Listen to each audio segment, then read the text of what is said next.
Shalom Bapak Ibu Saudara. Sebelum kita memulai ibadah, mari perkatakan bersama Mazmur 91. Dalam lindungan Allah.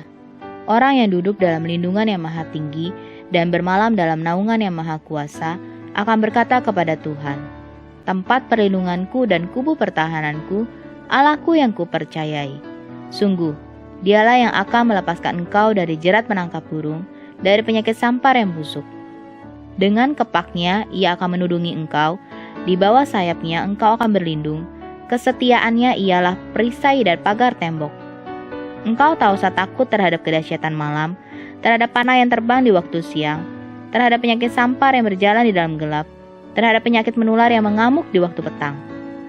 Walau 1.000 orang rebah di sisimu dan 10.000 di sebelah kananmu, tetapi itu tidak akan menimpamu. Engkau hanya menontonnya dengan matamu sendiri dan melihat pembalasan terhadap orang-orang fasik.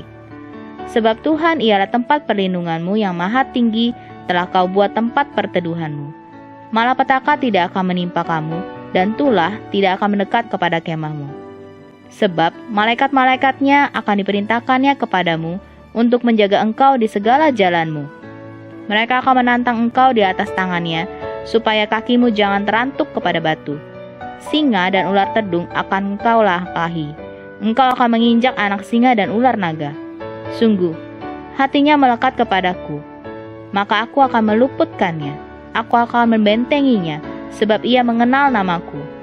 Bila ia berseru kepadaku, aku akan menjawab. Aku akan menyertai dia dalam kesesakan. Aku akan meluputkannya dan memuliakannya. Dengan panjang umur akan kukenyangkan dia, dan akan kuperlihatkan kepadanya keselamatan daripadaku. Amin. Apa yang dimaksud dengan Pentakosta ketiga? Pentakosta ketiga adalah pencurahan Roh Kudus yang dahsyat di zaman ini melebihi yang terjadi di Azusa Street. Pentakosta ketiga akan mengakibatkan penuaian jiwa yang terbesar dan yang terakhir sebelum Tuhan Yesus datang kembali.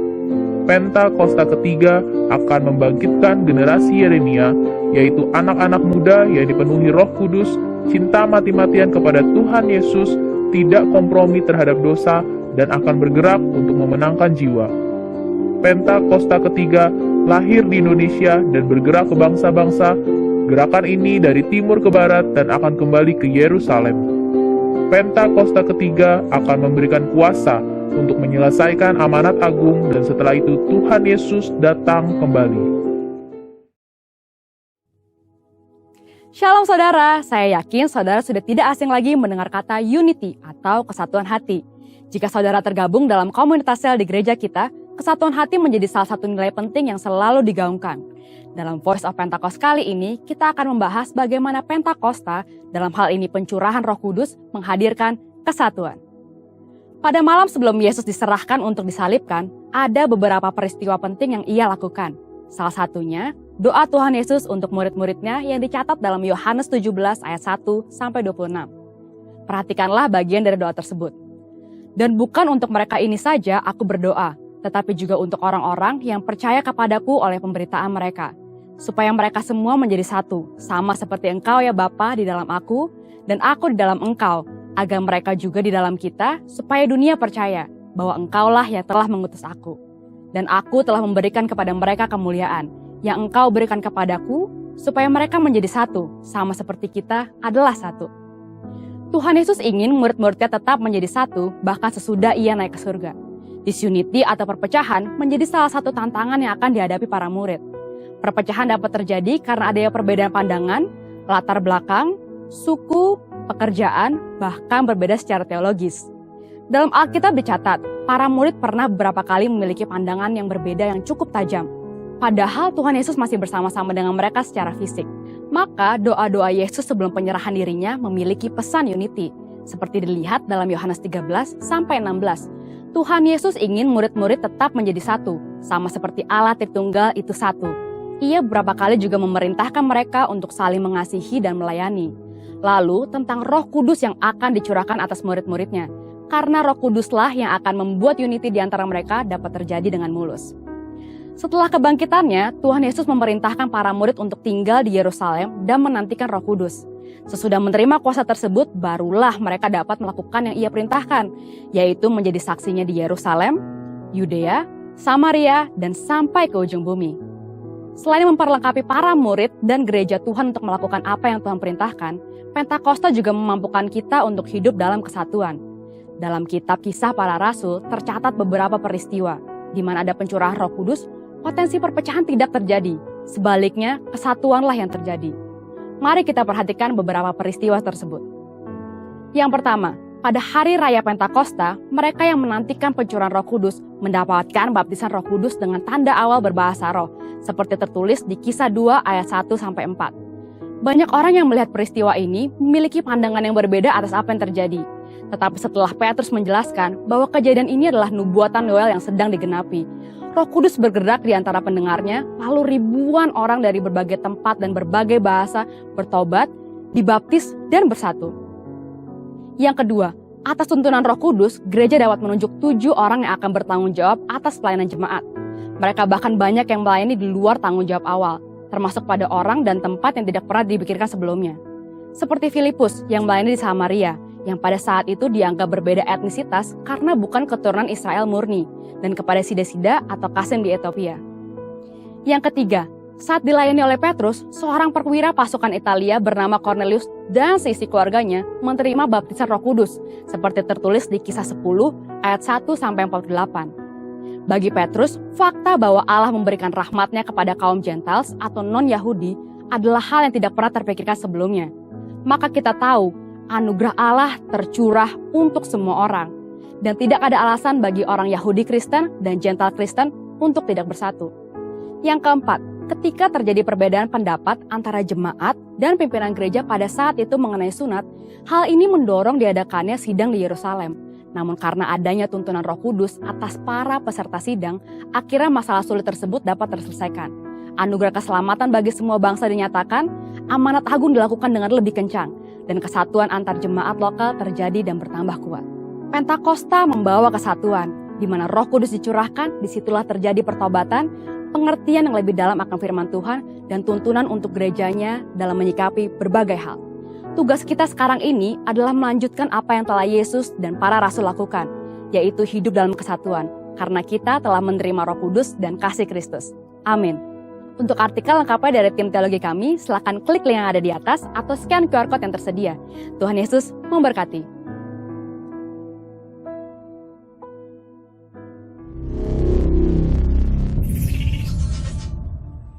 Shalom jemaat Tuhan yang dikasihi Tuhan Yesus. Berkat melimpah dan damai sejahtera dari Allah Bapa di surga tercurah bagi kita semua. Saat ini kita beribadah kepada Tuhan Yesus. Mari Bapak Ibu Saudara-saudara sekalian, berikan yang terbaik buat Tuhan Yesus. Berikan hati dan kehidupan hanya untuk menyembah Tuhan. Mari kita berdoa. Terpujilah Engkau Allah Bapa kami yang ada di dalam kerajaan sorga. Terima kasih untuk hari yang indah, kalau kami boleh menikmati bersamamu Tuhan Yesus. Kami mau beribadah kepadamu Bapa, memuji, memuliakan namamu, menyembahmu Yesus. Kami mau mengagungkan Engkau Tuhan, karena itulah yang menyenangkan hatimu Tuhan Yesus. Haleluya, haleluya. Biar segenap hidup kami persembahkan bagimu Bapa. Dan ibadah ini kami buka dari awal pertengahan hingga akhirnya terjadi seturut dengan kehendak-Mu. Di dalam nama Tuhan Yesus Kristus kami sudah berdoa dan mengucap syukur. Haleluya, amin. Mari Bapak Ibu, saya undang untuk bangkit berdiri. Angkat tangan, angkat hatimu menyembah Tuhan. Haleluya, haleluya. Kemanakah aku dapat pergi, menjauhi Roh-Mu yang suci, Kau sahabat.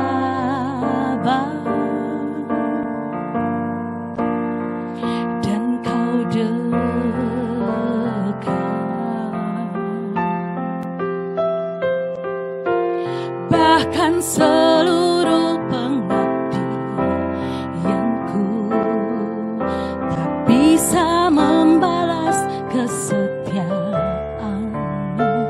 sungguh mulia dan berharga, sungguh besar pengorbananmu bagiku, terlalu dalam untuk dimengerti, sungguh besar, sungguh indah yang kau pikirkan tentangku, tak terselami bagiku, sungguh indah. Oh, haleluya.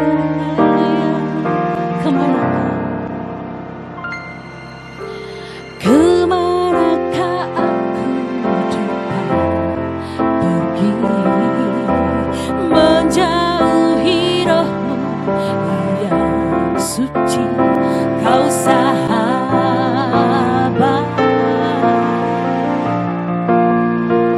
dan kau dekat, bahkan segenap hidup kami, bahkan seluruh pengabdianku tak bisa membalas. Sungguh mulia dan berharga, sungguh besar pengorbananmu bagiku, terlalu dalam untuk dimengerti, sungguh besar, sungguh indah yang kau pikirkan tentangku, tak terselami bagiku, sungguh indah, sungguh besar, sungguh besar pengorbananmu bagiku, terlalu dalam untuk dimengerti, sungguh besar, sungguh indah yang kau pikirkan tentangku, tak terselami bagiku, sungguh indah, sungguh indah, sungguh indah.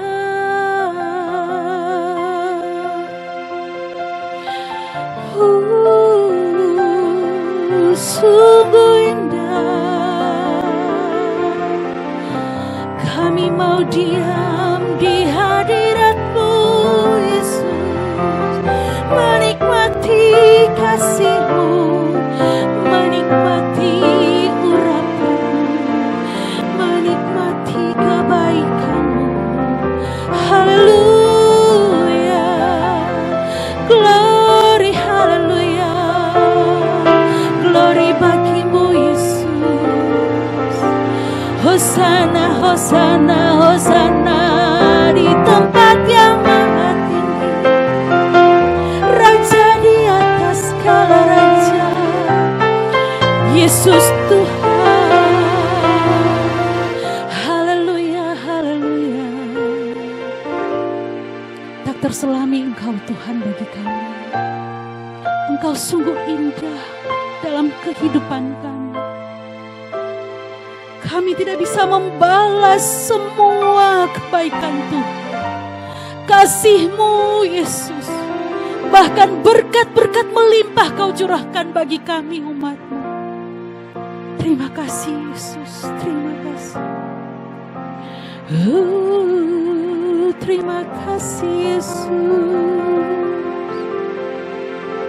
Haleluya. Haleluya. Terima kasih Yesus. Kami mau selalu dekat dengan Engkau Tuhan. Karena dekat dengan-Mu Tuhan kami boleh beroleh ketenangan dan kedamaian. Ya, haleluya, haleluya. Terima kasih Tuhan. Haleluya. Amin. Mari Bapak Ibu sekalian masih tetap berdiri, semangat, berglori, bersukacita di dalam Tuhan. Karena hanya dekat Allah saja saya tenang, kita semua tenang. Daripadanya keselamatan. Haleluya.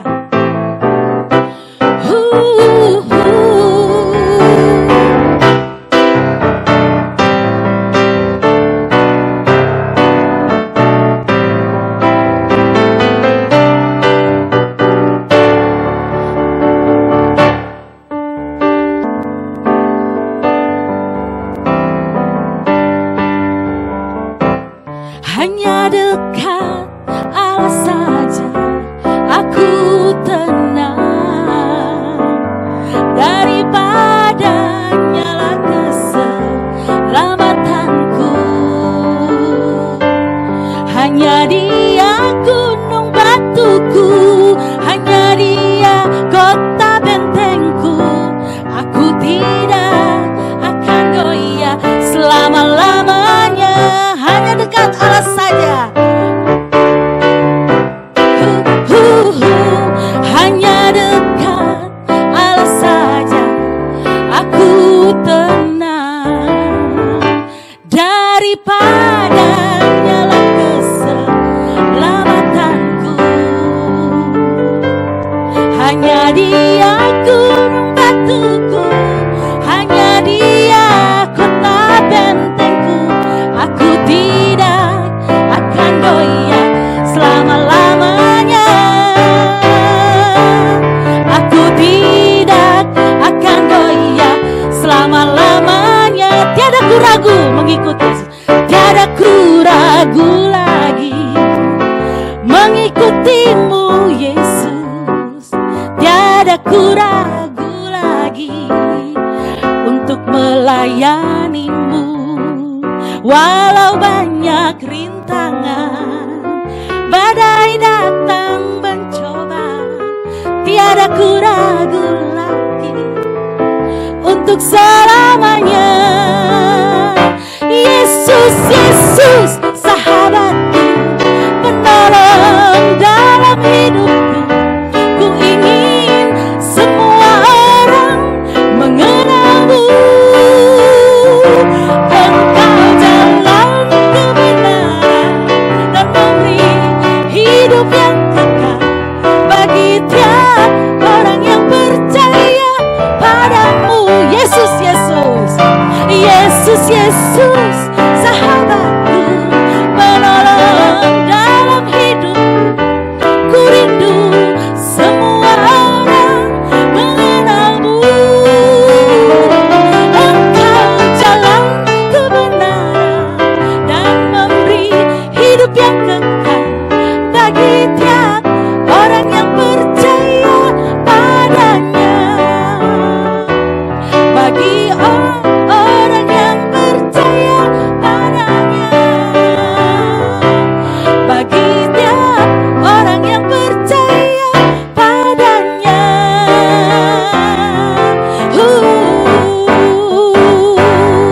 Haleluya. Beri kemuliaan buat Tuhan Yesus. Berglori, berglori karena kasih karunia Tuhan bagi kita semua. Haleluya. Menikmati hadirat Tuhan, itulah kerinduan kita semua. kiranya disitulah berkat-berkat Tuhan melimpah. Kehidupan kita boleh dipulihkan. Kehidupan kita dibaharui. Karena kasih kemurahan Tuhan. Haleluya, haleluya.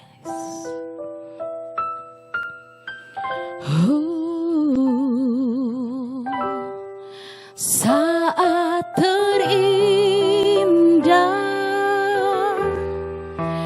di hadirat-Mu, berkat melimpah ada padamu. Ku dipulihkan dan dibaharui dalam hadirat-Mu, ada sukacita. Saat terindah di hadirat-Mu, berkat melimpah ada padamu. Ku dipulihkan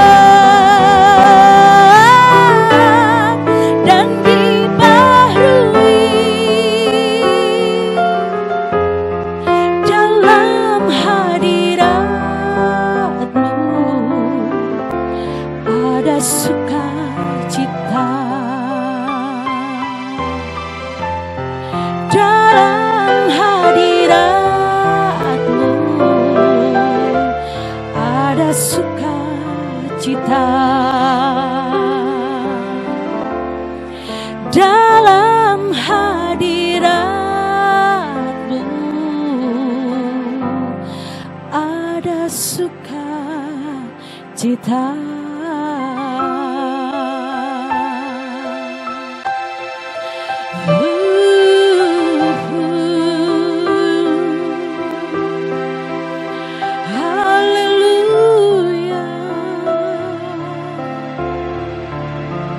Glory bagi-Mu Yesus. Oh, kami dipulihkan dan kami dibaharui. Terima kasih Yesus Tuhanku. Terima kasih Bapakku. Haleluya, haleluya. Mari kita satu dalam doa. Segala puji, segala hormat kami naikkan untuk nama-Mu, ya Aba, ya Bapa. Kau Allah kami yang luar biasa Tuhan, Allah yang tidak pernah meninggalkan kami. Kalau kami boleh ada sampai hari ini, semua adalah karena anugerah-Mu. Saat ini kami bersatu hati berdoa bagi bangsa dan negara kami Indonesia tercinta. Tuhan, dari Sabang sampai Merauke Kau berdaulat penuh Tuhan atas bangsa ini. 34 provinsi, 17.400 pulau-pulau dan penduduknya Engkau berkati. Apapun yang dikerjakan penduduknya berhasil dalam nama Yesus, sehingga penduduknya boleh takut akan Engkau Tuhan. Sungguh-sungguh ada dalam kuasa-Mu. Engkau memberkati Bapak Presiden, Pak Wakilnya, para menteri, anggota DPR, MPR, dan DPRD, serta TNI Polri Tuhan. Di dalam bangsa ini menangani virus COVID varian ketiga Tuhan, ada dalam kuasa-Mu Tuhan. Kau berdaulat penuh dan Kau akan mengenyahkan penyakit itu Tuhan dari bumi Indonesia, sehingga Indonesia boleh mengalami kesembuhan. Indonesia boleh ada dalam kuasa-Mu. Indonesia dimenangkan dan Indonesia merdeka. Kami yakin dan percaya Tuhan, Roh-Mu ada di Indonesia. Terima kasih Bapak, terima kasih. Saat ini juga kami berdoa bagi Bapak rohani kami, Pak Hendro Basuki, Ibu Ivang bersama anak cucu mantu, Ibu Rosa bersama anak cucu mantu. Bapak kasih kasih-Mu tak berkesudahan atas hamba-hamba-Mu. Biarlah mereka terus berkenan kepadamu Tuhan. Pengurapan-Mu turun atas Pak Hendro bersama keluarga, Ibu Ivang, atas Ibu Rosa bersama keluarga. Bapak, biarlah pengurapan-Mu penuh atas hamba-hamba-Mu. Dan kami yakin dan percaya Tuhan, pengurapan-Mu juga turun atas kami para pengerja-Mu dan umat-Mu GBI Pos Pengumben.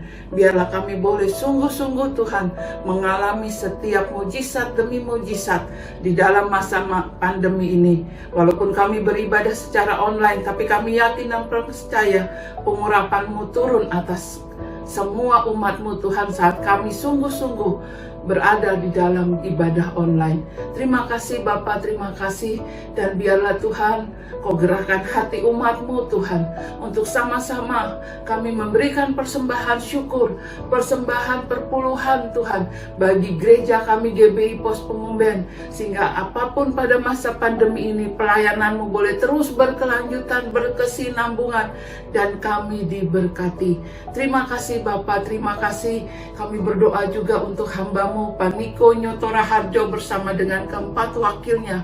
Taruh visi misi-Mu Tuhan, paradigma yang baru ini Tuhan, biarlah boleh melekat di hati kami, membaharui pemikiran kami Tuhan, membarui Tuhan Yesus setiap apapun yang akan kami lakukan boleh ada dalam kuasa-Mu, dan kami layak untuk menerima kemenangan-Mu Tuhan pada akhir tahun ini ya Aba ya Bapa.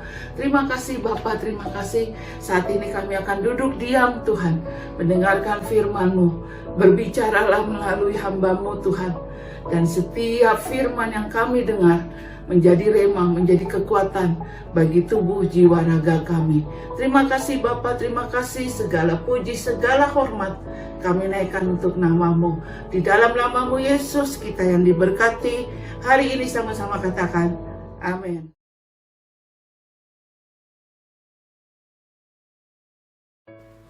Shalom jemaat Tuhan, selamat pagi. Apa kabar? Puji Tuhan bertemu dengan saya kembali untuk menyampaikan firman Tuhan, kabar baik. Saya percaya semua dalam perlindungan Tuhan, semua dalam keadaan baik-baik. Haleluya, puji Tuhan. Bapak Ibu, saya ajak kita bersama-sama buka firman Tuhan, kita baca bersama-sama dari Matius pasal 19 ayat 16 dan 17. Bapak Ibu, kita baca bersama-sama. Orang muda yang kaya. Ada seorang datang kepada Yesus dan berkata, "Guru, perbuatan baik apakah yang harus ku perbuat untuk memperoleh hidup yang kekal?" Jawab Yesus, "Apakah sebabnya engkau bertanya kepadaku tentang apa yang baik? Hanya satu yang baik, tetapi jikalau engkau ingin masuk ke dalam hidup, turutilah segala perintah Allah." Yang setuju, katakan amin. Haleluya. Saya percaya semua orang, saudara dan saya, ingin turuti segala perintah Tuhan Yesus. Ada amin. Saya sendiri pun pengen Tuhan, saya selalu berdoa, biar saya Tuhan hidup turuti perintah-Mu seperti hamba-Mu Daud hidup berkenan di hati-Mu. Itu yang saya rindukan Bapak Ibu. Saya pernah posting di Facebook, apa istimewanya Raja Daud yang sampai Tuhan katakan hamba-Ku yang berkenan.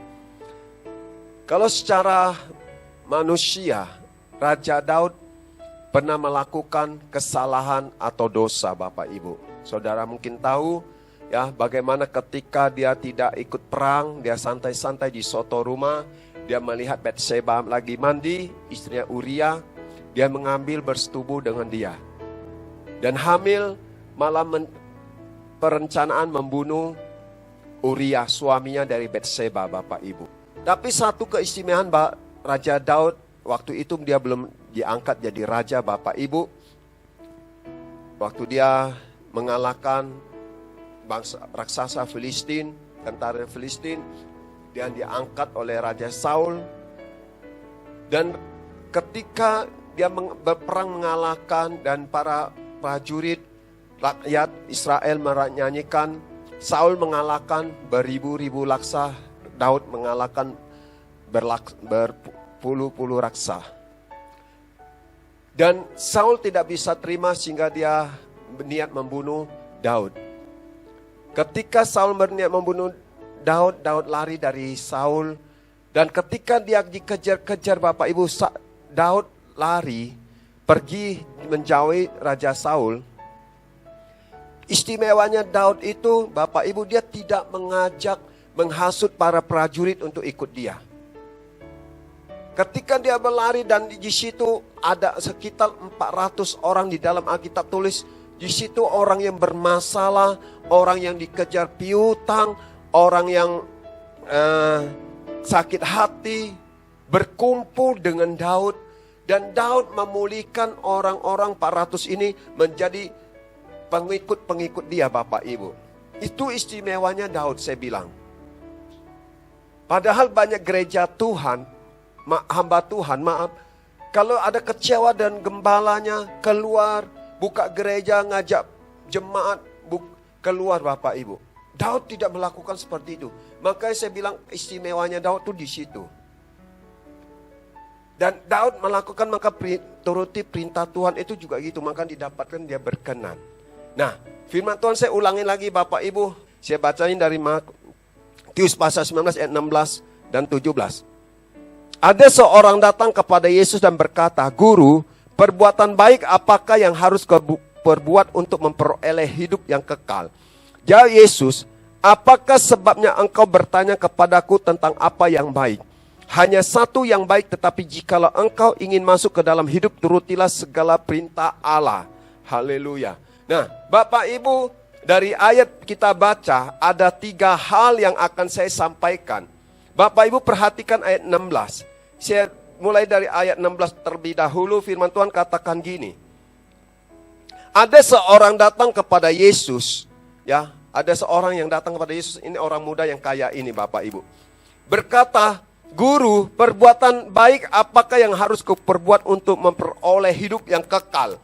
Ini orang muda ini bertanya kepada Yesus. Dia katakan, "Guru, perbuatan baik apakah yang harus kuperbuat untuk memperoleh hidup yang kekal?" Hidup kekal itu berarti Bapak Ibu hidup zoe, ya, hidup di keabadian yang akan datang atau di sorga. Nah, anak muda ini orang yang kaya, Bapak Ibu.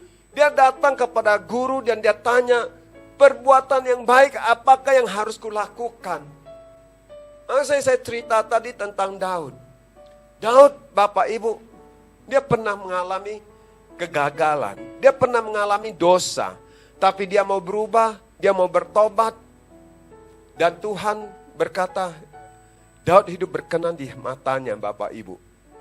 Daud berkenan di hati Tuhan. Hari ini Bapak Ibu, firman Tuhan katakan, perbuatan apakah yang engkau Tuhan harus kuperbuat supaya aku memperoleh hidup yang kekal? Perintah Tuhan Bapak Ibu lihat, kita baca lagi di Matius 5 ayat 44. Saya bacakan buat Bapak Ibu perhatikan firman Tuhan katakan gini. "Tetapi aku berkata kepadamu, kasihilah musuhmu dan berdoalah bagi mereka yang menganiaya kamu." Ini Bapak Ibu. Firman Tuhan katakan, perintah Tuhan, kasihilah musuhmu dan berdoalah bagi mereka yang menganiaya kamu. Gampang atau susah Bapak Ibu? Berdoa untuk orang yang menganiaya kamu, berdoa untuk orang yang menyakiti kamu, berdoa yang orang melukai hatimu, berdoa orang yang menghinamu. Enggak gampang kan Bapak Ibu? Tapi inilah perintah Tuhan, inilah kehendak Tuhan, inilah maunya Tuhan, supaya saudara dan saya hidup berkenan, supaya saudara memperoleh hidup yang kekal. Maka Tuhan katakan, berdoalah untuk orang yang menganiaya kamu. Kalau engkau memiliki hati Tuhan, kalau engkau memiliki kasih Tuhan, maka engkau dan saya akan bisa berdoa untuk orang yang menganiaya kamu. Yang setuju katakan amin. Haleluya. Jadi yang berdoa itu bukan kekuatan kita Bapak Ibu. Yang bisa melakukan itu bukan kekuatan kita. Tapi Tuhan itulah yang memampukan saudara dan saya supaya saudara dan saya bisa melakukan itu. Roh Kudus itulah yang menolong engkau dan saya untuk bisa berdoa untuk orang yang menganiaya engkau. Bapak Ibu, saya pernah mengalami namanya penganiayaan. Penganiayaan bukan secara tubuh jasmani ini saya disiksa, bukan. Tapi penganiayaan itu dari posisi dalam pelayanan saya, dari gembala saya harus mengundurkan diri. Yang sudah saya melayani, mengembalakan 2 gereja yang Tuhan percayakan saya saat membangun satu gereja 10 kali 25. Ketika gereja itu sudah selesai diresmikan, waktu itu jemaat sudah 100 lebih. Dan saya harus mengundurkan diri dari pelayanan, tidak boleh permisi di depan jemaat. Itu sama saja kan penganiayaan Bapak Ibu. Dan saya belajar apa yang firman Tuhan katakan. Saya belajar mengampuni, saya belajar berdoa untuk yang apa yang saya alami Bapak Ibu. Bukan kuat dan gagahnya saya, bukan sayanya hebat, tapi Tuhan saya yang hebat. Roh Kudus itu yang hebat, yang mengalir dalam hati saya, sehingga memberikan saya roh pengampunan itu, sehingga saya bisa berdoa untuk orang yang sudah menganiaya saya. Ketika engkau menjadi manusia baru Bapak Ibu, engkau tidak pakai baju yang lama. Engkau tidak hidup dengan manusia lama.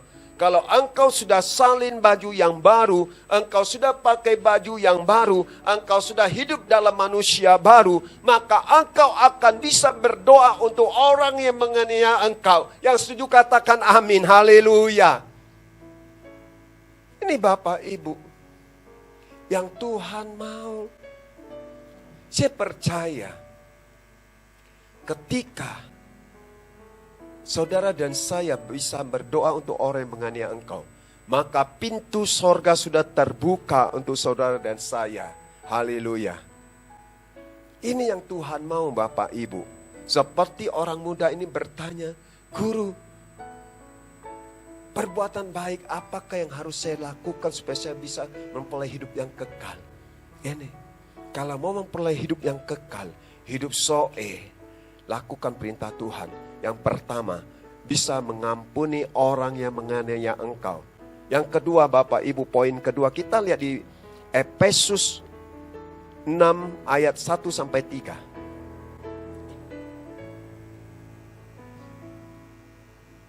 Efesus pasal 6 ayat 1 sampai 3. Apa perintah Tuhan? Yang ketika anak muda ini bertanya kepada Tuhan, Guru, perbuatan baik apakah yang harus aku lakukan memperoleh hidup yang kekal? Saya percaya saudara dan saya juga begitu rindu. Dan saudara dan saya pasti, Tuhan, perbuatan baik apakah yang supaya saya bisa lakukan untuk memperoleh hidup yang kekal? Saya percaya sebagai orang percaya pasti rindu untuk waktu ketika Tuhan panggil nanti untuk bisa masuk dalam kehidupan kekekalan, hidup dalam keabadian. Nah, kita perhatikan Bapak Ibu, firman Tuhan katakan dari pikapnya taat dan kasih. Hai anak-anak, taatilah orang tuamu di dalam Tuhan, karena haruslah demikian. Hormatilah ayahmu dan ibumu. Ini adalah suatu perintah yang penting seperti yang nyata dari janji ini. Supaya kamu berbahagia dan panjang umurmu di bumi. Haleluya. Jemaat Tuhan yang dikasihi, saya percaya saudara dan saya mau hidup berbahagia dan panjang umur di bumi ini. Ada amin? Haleluya, pasti semua amin kan? Karena hidup berbahagia dan panjang umur itu pasti dirinduin semua orang. Banyak orang berbahagia tapi tidak panjang umur. Atau sebaliknya, orang yang panjang umur dikasih umur yang panjang tapi hidup penuh dengan kesusahan. Juga tidak enak, betul enggak Bapak Ibu? Tapi ini janji Tuhan, supaya engkau berbahagia dan panjang umurmu di bumi. Ini janji Tuhan buat saudara dan saya Bapak Ibu. Yang seperti orang muda yang kaya ini bertanya, Tuhan perbuatan baik apakah?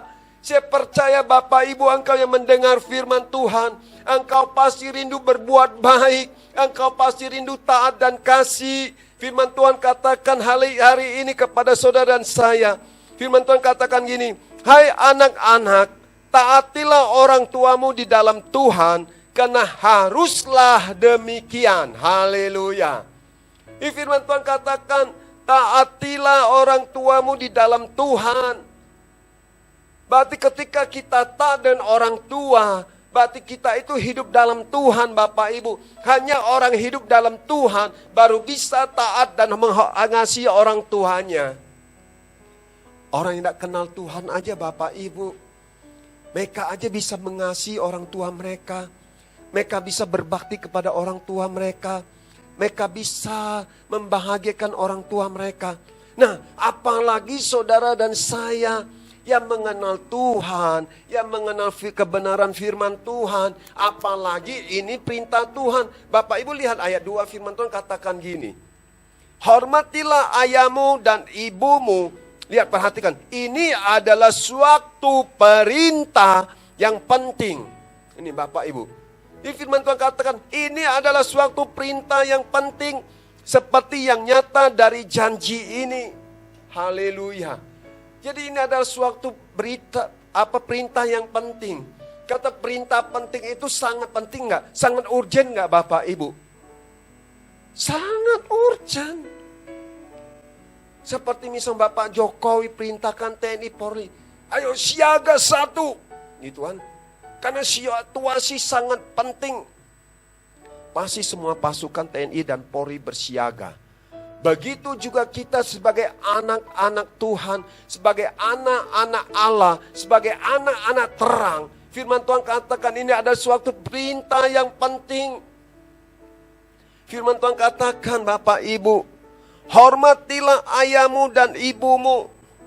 Jadi Bapak Ibu, supaya engkau mau berbahagia dan panjang umurmu, engkau harus menghormati ayah dan ibumu, Bapak Ibu. Ketika engkau menghormati ayah dan ibumu, Bapak Ibu, maka engkau akan mengalami berbahagia dan panjang umurmu di bumi ini. Ini suatu perintah dan ini suatu janji Tuhan buat saudara dan saya, supaya saudara berbahagia, supaya saudara panjang umur, Bapak Ibu. Haleluya. Jadi Bapak Ibu, orang tua itu Bapak Ibu, bukan hanya semata-mata pengen dikasih uang saja Bapak Ibu. Ketika engkau perhatian dan orang tua, kalau engkau tinggal dan orang tua engkau perhatian, engkau sayang, mereka tuh bukan main sukacitanya. Mereka sangat senang, mereka sangat bangga ketika melahirkan saudara dan saya Bapak Ibu. Orang tua itu sangat senang. Engkau yang jauh mungkin engkau juga bertelepon, engkau say hello pagi atau siang atau malam. Ketika engkau ada duit Bapak Ibu, engkau beli makanan apa yang orang tuamu suka, engkau beri. Mereka tuh sangat senang Bapak Ibu. Walaupun mereka mampu beli Bapak Ibu. Saya pernah mengalami, jadi saya tahu Bapak Ibu. Ketika saya kerja, saya gajian, saya beli mie pangsit buat papa saya makan, buat mama saya makan. Mereka sangat senang Bapak Ibu. Bukan mereka tidak mampu beli, tapi mereka melihat anaknya itu perhatian. Mereka lihat anak mereka tuh berbakti. Nilainya nggak seberapa, tapi mereka tuh sukacitanya bukan main. Sebagai orang tua melihat anak mereka tuh ada duit, mereka beli makanan tidak pelit. Ini Bapak Ibu, selagi orang tua masih ada Bapak Ibu, saudara yang dikasihi Tuhan, ayo hormatilah ayah ibumu, jadilah anak yang berbakti, jadilah anak yang baik. Jangan nanti orang tuamu sehingga ada lagi engkau nangis di peti mati percuma, dia nggak akan bisa hidup lagi. Atau dia mati, engkau buat kuburan sebagus apapun juga percuma. Kalau waktu dia hidup engkau tidak kasih dia numpang di tempat tinggal, engkau beri dia tempat tinggal yang nyaman. Ayo Bapak Ibu, ini suatu perintah yang penting buat saudara dan saya Bapak Ibu.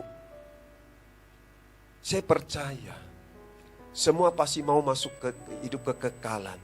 Saya percaya semua pasti mau masuk surga. Ada amin. Jadi ini perintah Tuhan saudara. Poin yang pertama, engkau harus bisa mengampuni orang yang menganiaya engkau. Yang kedua, poin kedua, engkau harus bisa menghormati ayah dan ibumu. Engkau harus bisa menghormati orang yang lebih tua. Engkau harus bisa menghormati cici kakakmu. Ada amin. Kita lihat lagi Bapak Ibu. Kita kembali ke Matius, tadi pasal 19. Kembali ke ayat 16 dan 17. Firman Tuhan katakan gini. Ada seorang datang kepada Yesus dan berkata, Guru, perbuatan baik apakah yang harus kau buat untuk memperoleh hidup yang kekal? Jawab Yesus, apakah sebab yang kau bertanya kepadaku tentang apa yang baik? Hanya satu yang baik, tetapi jikalau engkau ingin masuk ke dalam hidup, turutilah segala perintah Allah. Jadi yang kedua Bapak Ibu, anak muda ini bertanya, Tuhan perbuatan apa supaya aku memperoleh hidup yang kekal? Jawab Yesus, apakah sebabnya engkau bertanya kepadaku tentang apa yang baik? Hanya satu yang baik. Ini Bapak Ibu, jika engkau ingin masuk ke dalam hidup, turutilah segala perintahku. Hidup yang kedua Bapak Ibu, memperoleh hidup yang kekal, Zoe. Firman Tuhan katakan Bapak Ibu, kita lihat di Yohanes 14 ayat 6. Firman Tuhan katakan gini, kata Yesus kepadanya, Akulah jalan kebenaran dan hidup, tidak seorang pun yang datang kepada Bapa kalau tidak melalui aku. Ini, Yesus berkata, dan kata Yesus kepadanya, Akulah jalan dan kebenaran dan hidup, tidak seorang pun yang datang kepada Bapa kalau tidak melalui aku. Yesus berkata, Akulah jalan kebenaran dan hidup. Hanya Yesus adalah jalan kebenaran dan hidup Bapak Ibu. Di luar Yesus tidak ada kebenaran, di luar Yesus tidak ada jalan yang benar Bapak Ibu. Orang yang hidup dalam kebenaran, yang hidup dalam Yesus pasti bisa melakukan kebenaran Bapak Ibu. Dan saya percaya Yesus berani berkata, Bapak Ibu di Yohanes pasal 14 ayat 6 katakan gini, Akulah jalan dan kebenaran dan hidup, tidak ada seorang pun yang datang kepada Bapa kalau tidak melalui aku. Yesus berani berkata tidak seorang pun datang ke Bapa tanpa melalui Yesus.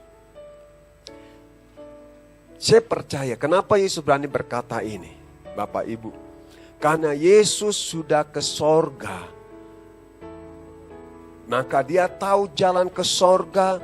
Maka dia bertemu dengan Bapa. Maka dia berkata, tidak seorang pun sampai ke Bapa tanpa melalui aku.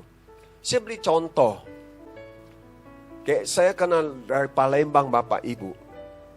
Kalau saya mau pulang Palembang melalui darat, bawa mobil atau naik mobil Bapak Ibu. Saya mesti dari sini melalui ke Merak, naik kapal, menyeberang lautan Sunda. Sampai dari Merak itu sampai turun di pelabuhan Bakahuni. Dari Bakahuni itu baru saya Lampung, baru ke Palembang. Tidak ada jalan yang lain melalui darat. Ini saya bisa sampai ke Palembang. Kalau tidak melalui darat, ini kalau melalui darat tidak melalui ini Merak, pelabuhan Merak ini ke Bakahuni Bapak Ibu. Kalau melalui darat, ya beda dari laut lagi yang dari Tanjung Priok gitu kan. Hanya jalan satu-satunya itu saya bisa sampai ke Palembang. Maka begitu juga Yesus berkata, tidak seorang pun sampai ke Bapa tanpa melalui aku. Jadi bagaimana kita bisa ke sorga, bagaimana kita bisa memperoleh hidup yang keselamatan, hanya melalui Yesus Bapak Ibu. Kisah Para Rasul 4 ayat 12. Saya bacakan Bapak Ibu. Kisah Para Rasul 4 ayat 12, firman Tuhan katakan gini. Dan keselamatan tidak ada di dalam siapapun juga selain di dalam Dia. Sebab di bawah kolong langit ini tidak ada nama lain yang diberikan kepada manusia yang olehnya kita dapat diselamatkan. Haleluya. Yesus berkata, Rasul Paulus memberikan firman ini kepada jemaat dan Rasul Paulus katakan, dan keselamatan tidak ada di dalam siapapun. Jadi keselamatan tidak ada dalam siapapun Bapak Ibu. Hanya di dalam Yesus. Dan firman Tuhan katakan sebab di bawah kolong langit ini tidak ada nama lain yang diberikan kepada manusia yang olehnya dapat diselamatkan Bapak Ibu. Tidak ada nama yang lain. hanya satu-satunya melalui Tuhan Yesus Bapak Ibu. Jadi saudara dan saya, engkau yang sudah percaya, jagalah keselamatan itu, kerjakanlah keselamatan itu. Jangan sia-siakan Bapak Ibu. Keselamatan itu bisa hilang Bapak Ibu. Apalagi kalau engkau sampai mendukakan Roh Kudus. Jadi engkau mau hidup, memperoleh hidup yang kekal, hidup Zoe. Engkau hanya satu-satunya melalui Tuhan Yesus. Itu yang kedua Bapak Ibu. Yang ketiga Bapak Ibu. Yang terakhir. Ayat 17 katakan gini. Kita kembali ke Matius pasal 9 ayat 17. Yang terakhir. Firman Tuhan katakan gini. Jawab Yesus. Apakah sebabnya engkau bertanya kepadaku tentang apa yang baik? Hanya satu yang baik. Tetapi jikalau engkau ingin masuk ke dalam hidup, turutilah segala perintah Allah. Firman Tuhan katakan Bapak Ibu. Yang ketiga, firman Tuhan katakan, tetapi jika engkau ingin masuk ke dalam hidup, turutilah segala perintah Allah. Perintah Allah itu apa? Perintah Tuhan itu apa Bapak Ibu? Bapak Ibu kita lihat Yohanes 15. Yohanes pasal 15 ayat 9 sampai 17 saya bacakan buat saudara dan saya. Saudara perhatikan, saudara dengar firman Tuhan. Karena firman Tuhan katakan iman timbul dari pendengaran, pendengaran akan pembacaan firman Tuhan. Jadi saya bacakan, saudara dengar supaya iman saudara timbul. Perintah supaya saling mengasihi. Perikopnya ayat 9. Seperti Bapa telah mengasihi aku, demikianlah juga aku telah mengasihi kamu. Tinggallah di dalam kasihku itu. Jikalau kamu menuruti perintahku, kamu akan tinggal di dalam kasihku. Seperti aku menuruti perintah Bapakku dan tinggal di dalam kasihnya. Semuanya itu kukatakan kepadamu, supaya sukacitaku ada di dalam kamu dan sukacitamu menjadi penuh. Inilah perintahku, yaitu supaya kamu saling mengasihi seperti aku telah mengasihi kamu. Tidak ada kasih yang lebih besar daripada kasih seorang yang memberikan nyawanya untuk sahabat-sahabatnya. Kamu adalah sahabatku, jikalau kamu berbuat apa yang kuperintahkan kepadamu. Aku tidak menyebut kamu lagi hamba, sebab hamba tidak tahu apa yang diperbuat oleh tuannya. Tetapi aku menyebut kamu sahabat, karena aku telah memberitahukan kepadamu segala sesuatu yang telah kudengar dari Bapakku. Ada amin. Jadi perintah Tuhan itu apa Bapak Ibu? Saling mengasihi. Perintah Tuhan itu mau kita saling mengasihi. Jangan pakai musuh-musuhan. Apa dalam rumah tangga suami istri masih musuh-musuhan. Satu tidur menghadap barat, satu menghadap timur. Punggung-punggungan. Dalam rumah tangga anak dan orang tua saling musuh-musuhan. Dalam kasih itu tidak ada seperti itu Bapak Ibu. Sesama teman, apa dalam pelayanan, di kantor bekerja, tidak ada pakai musuh-musuhan. Karena kasih itu yang memperdamaikan, kasih itu yang menyatukan. Haleluya. Dan itu perintah Tuhan Bapak Ibu. Perintah Tuhan itu supaya kita, makanya kalau ada orang sampai ribut, berantem, enggak. Kalau masa sampai mau ke pengadilan aja firman Tuhan katakan apa?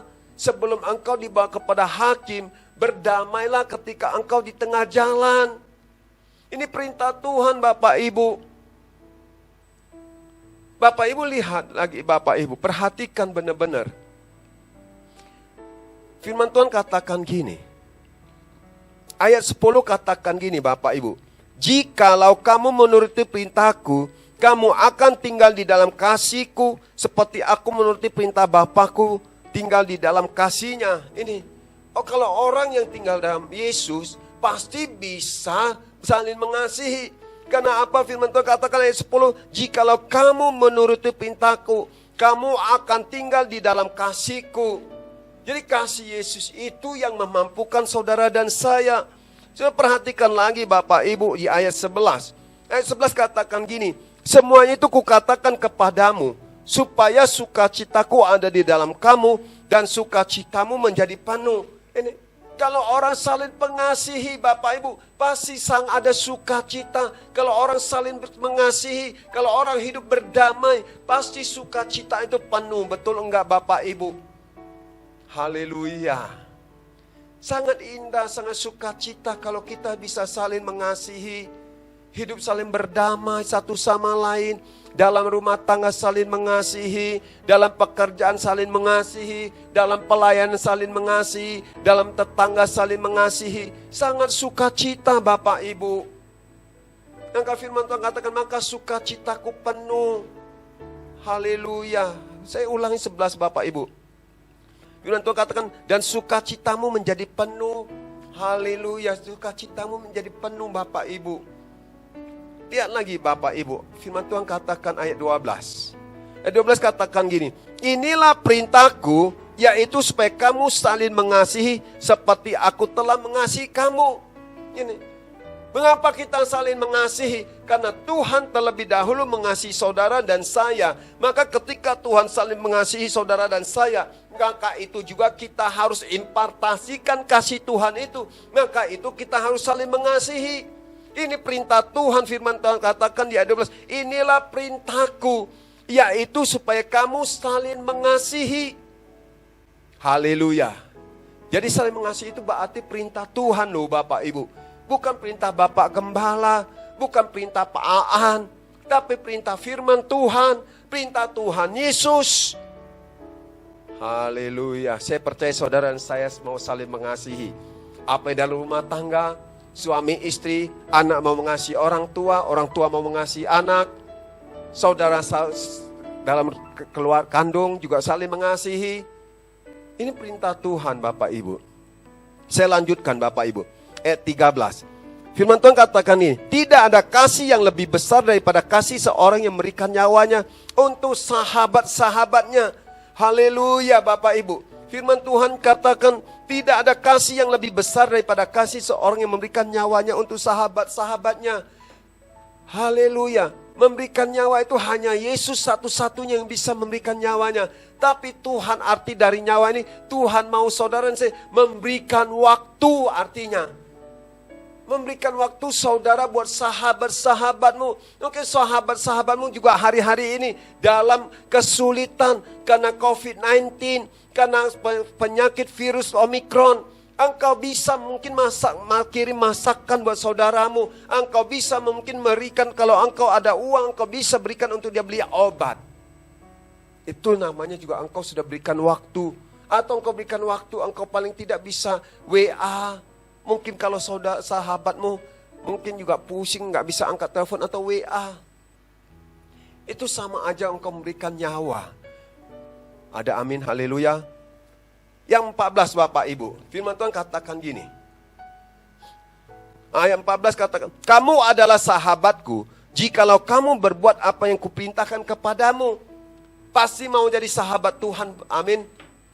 Sangat bangga Bapak Ibu Saudara kalau misal saudara bisa jadi sahabat misal Gubernur DKI Bapak Anies Baswedan. Apalagi kalau bisa jadi sahabat Bapak Presiden Bapak Joko Widodo. Bangga enggak Bapak Ibu? Bukan main bangganya kan Bapak Ibu. Bersahabat dengan orang terkenal, bersahabat dengan orang yang penting.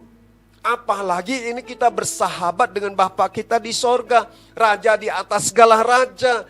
Sangat bangga Bapak Ibu. Maka firman Tuhan katakan, Bapak Ibu ketika engkau melakukan perintah Tuhan, Tuhan katakan, kamu adalah sahabatku jikalau kamu berbuat apa yang kuperintahkan padamu. Jadi kalau engkau berbuat apa yang Tuhan perintahkan, engkau adalah sahabat Tuhan, engkau adalah sahabat Kristus, engkau adalah sahabat Roh Kudus. Haleluya. Yang terakhir Bapak Ibu, saya akan tutup ayat 15. Ayat 15 katakan gini Bapak Ibu. Aku tidak menyebut kamu lagi hamba, sebab hamba tidak tahu apa yang diperbuat oleh tuannya. Tetapi aku menyebut kamu sahabat, karena aku telah memberitahukan kepada kamu segala sesuatu yang telah ku dengar dari Bapakku. Ini haleluya. Jadi Tuhan katakan Bapak Ibu, kita bukan hamba. Kita adalah anak Allah Bapak Ibu. Maka firman Tuhan katakan, aku tidak menyebut kamu lagi hamba, sebab hamba tidak tahu apa yang diperbuat oleh tuannya. Tetapi aku menyebut kamu sahabat. Kalau hamba itu nggak tahu apa yang Tuhan perbuat Bapak Ibu. Karena apa yang Tuhan buat itu nggak mungkin dikasih tahu kepada hambanya. Tapi kalau kita sahabat, kalau kita anak Allah, Bapak Ibu, dan firman Tuhan katakan, tinggallah di dalam aku supaya kamu berbuah. Jadi yang terakhir kesimpulan 15, kita harus tinggal dalam Tuhan supaya saudara dan saya berbuah. Ini perintah Tuhan, ada amin. Tuhan mau saudara dan saya berbuah, buah-buah kemurahan, buah-buah kebajikan, buah-buah kebaikan. Dan supaya engkau berbuah, engkau bisa melahirkan murid bagi Kristus, ada amin. Itu yang kesimpulannya Bapak Ibu. Mari kita berdoa, haleluya, kita berdoa. Bapa, terima kasih buat firman-Mu hari ini Tuhan. Hamba-Mu sudah sampaikan firman-Mu. Kami percaya ketika kami menurut perintah-Mu dan ketika kami memperoleh hidup yang kekal, maka kami akan berbuah Tuhan. Kami akan berbuah-buah yang baik, buah-buah yang manis, buah-buah yang lebat. Dan sehingga Tuhan kami melahirkan murid bagi Kristus. Bapa, terima kasih buat firman-Mu Tuhan. Hamba sudah selesai berbicara. Dan hamba kembalikan segala kehormatan, kemuliaan, pengagungan bagimu. Berkati seluruh jemaat-Mu, hamba-hamba-Mu Tuhan GGBI Pos Buben. Berkati juga Bapak Gembala kami, Bapak Pendeta Hendro Basuki STH dan keluarganya juga pelayanannya. Gak berkati seluruh pengerja dan wakilnya Tuhan Ibu Rosa. Bapak terima kasih Tuhan. Ini doa hamba-Mu, ini ucapan syukur hamba-Mu. Di dalam nama Tuhan Yesus Kristus. Haleluya. Amin. Shalom Bapak Ibu.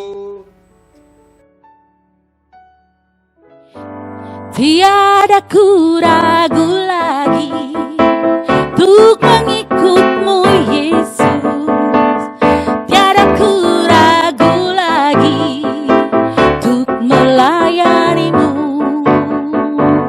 Walau banyak rintangan dan badai pun menerjang, tiada ku ragu lagi untuk selamanya. Yesus, Yesus, sahabatku, penolong dalam hidupku. Ku rindu semua orang mengenal-Mu.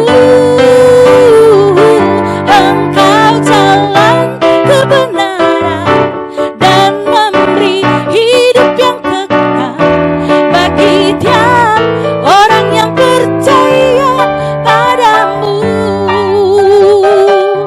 Bagi tiap orang yang percaya padamu.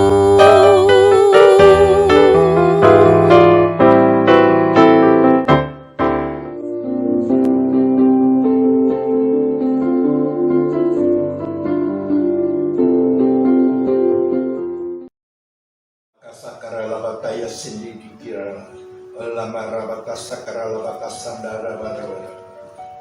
Kekasih Tuhan, terimalah berkat dari Allah Bapa, kasih dari Tuhan Yesus menyertai kita.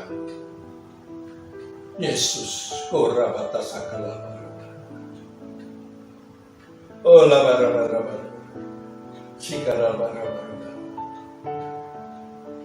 Penghiburan, kekuatan, kuasa dari Roh Kudus menyertai saudara sekalian.